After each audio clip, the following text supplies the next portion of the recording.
Hi folks, this is Patrick from Classic Bike Meters. Today I want to explain how you can easily take off the trip meter knob without damaging the instrument.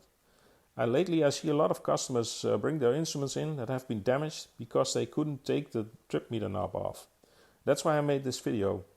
Nippon Psyche has been sensible and they already thought ahead that this trip meter knob would snap off sometimes and you need to replace it. Well, in order to do so, there's a hole just on the right bottom side next to the light fixture where you can put in a flat blade screwdriver. You have to put it in straight and have to be sensible about not damaging something inside. But if you feel your way, you can feel that there's some sort of a sprocket.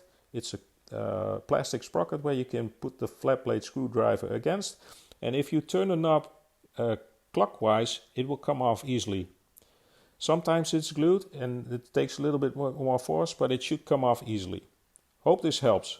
If you found this video useful, then please leave a comment down below so I know that I can make more videos like this.